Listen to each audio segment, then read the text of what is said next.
EPAWA meteorologist Bobby Marchich here with your outlook for the weekend, January 23rd and 24th, 2021.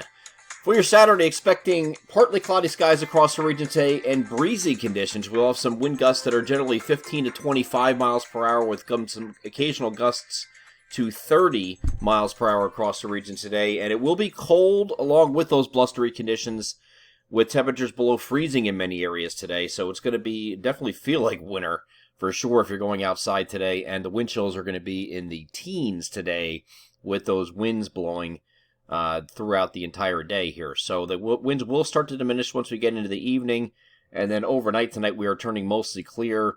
Temperatures getting down into the teens for lows in most locations, and back to sunny to partly cloudy skies here on Sunday as high pressure briefly moves into the region. Now we head into our early next week storm. This is looking more and more like it's going to come in very, very late on Monday or Monday evening, okay, for the first precipitation. So Monday is going to be an increasing clouds day, and then as we head toward evening, we have this precipitation moving toward the region. This might start off as early as late afternoon in the far southwestern areas of our coverage area. And as we talked about the last couple of days, you have a primary low that's going to move up through the Ohio Valley and then force a redevelopment as it runs into a block off to the north to an offshore low here. This process is going to bring some snow to the region here. The question is how much snow and for whom. I think we're going to be dealing with a lot of 2 to 4 inch, 3 to 6 inch, and some areas maybe even 6 to 8 inch snowfall ranges with this particular system. It's a little difficult to nail down exactly right now the amounts and for where. The models today during the course of the day on Friday decided to weaken the amount of precipitation involved with this system, but then we have some shorter range models coming in a little bit more robust. So it's a little difficult here to pinpoint exactly who's going to get what as far as total snowfall and icing that will come into play in some areas, and where that exactly occurs. Now, it will affect the the south and southwestern areas for the icing changeover as the highest probability areas to see that, with the northern areas remaining snow, but there'll be less precip the further northeast you go, as it's running into some confluence off to the north here. So I move this forward here, and you can see, I think everywhere comes in as snow and starts as snow, and then there'll be some changeover for at least our southwestern areas. And you can see that here, where you have some sleet and freezing rain mixing in those same areas I just mentioned. Southern areas, southern parts of Pennsylvania and southwestern parts of Pennsylvania will get into this freezing rain that will limit snow accumulations, but further northeast, where you're a little bit colder aloft, you'll have this continuous snow. And we're starting to get into that general idea of that's what it's going to be. So the primary runs up into the Ohio Valley, will force redevelopment to an offshore low eventually. And they're going to have a lull in between here on Tuesday. This goes through 7 o'clock in the morning on Tuesday. So on this image right here. This is the 18Z European model that I'm showing you here as I move this back here to the old run, which continues further past 90 hours. You can see there's a little bit of a lull that comes in here during the course of the day here on Tuesday. So maybe late morning and during the course of the afternoon, you get a lull where there's really nothing going on, and then you have some snow showers working its way through during the late afternoon and evening hours as this pulls away from the region. So not a lot of snow here overall with this system on the European model, but there are some indications that there could be some areas within that region that are going to get a little bit. So some areas will have just a 2 to 4 inch snowfall. Some will have a 3 to 6 inch snowfall. Maybe further north and in the interior we get into some higher than 6 inch snowfalls. But I think it's really capped. The high end cap of this storm is probably about 8 inches or so. Not impossible to see more than that, but I think that's your realistic cap as far as if everything works out correctly, where you have have a decent amount of precipitation in terms of liquid equivalent falling, and it's all snow. I can see somewhere squeezing out into that 6 to 8 inch category for snowfall. Now I want to get over to the NAM here. This is now just starting to come into range, at least for most of the storm.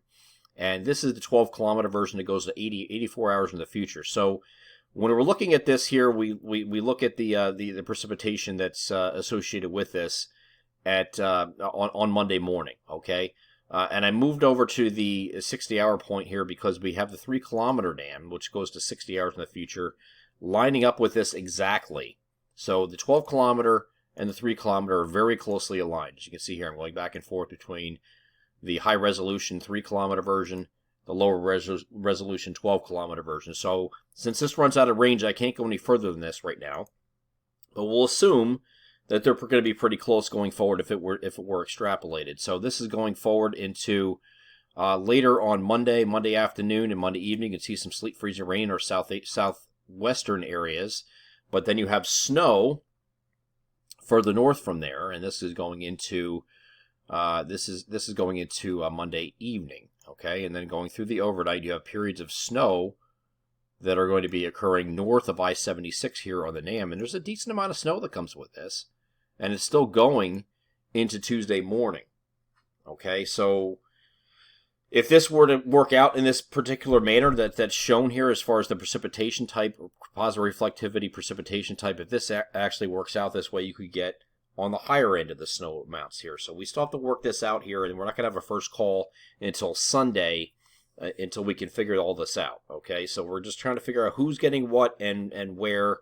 And again, the southwestern areas, which are southern and southwestern areas, which are pretty much in here, are the areas that are expected to see some freezing rain out of this. But further northeast from there, it would remain snow or mostly snow, and that could lead to some higher totals if, in fact, you have the quantitative precipitation to support that kind of snow amounts. So if you only have 0.2 inches of liquid equivalent, you're not going to get 6 inches of snow. But if you have about a half inch or so, you can get a 6-inch snowfall. Okay, so that's how that works. So we'll see how this works over the next couple of days, and we're going to monitor it through this weekend. And again, Sunday we're going to have our first call map out for both snow and ice accumulations by area. Okay, so we go over to the GFS. This is going beyond. Actually, let me go back to the European model here because we're going to go a little bit further from this and go beyond that.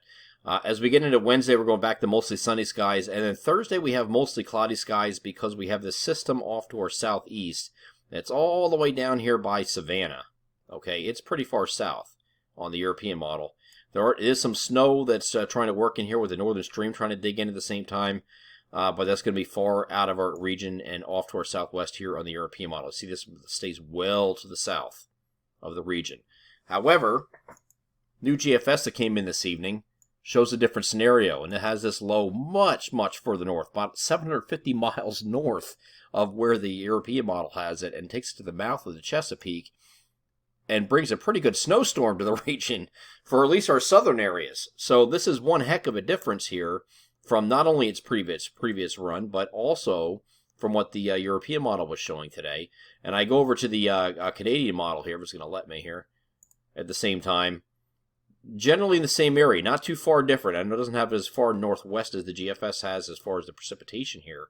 But this is on Thursday. This is our storm signal. We listen to the long-range outlook on Friday. This is it. This is the 28th storm.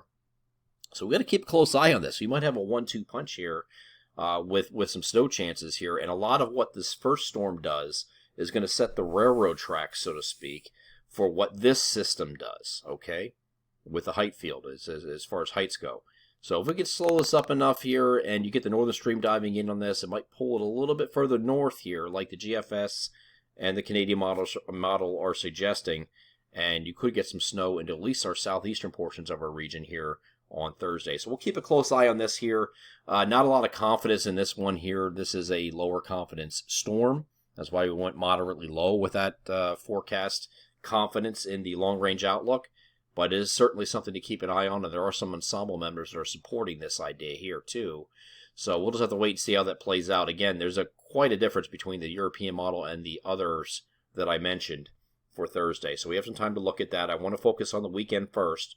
And again, we have at least some moderate snow coming into the region and some icing further south and southwest that we have to pay attention to for the late Monday or Monday evening through at least Tuesday morning time frame.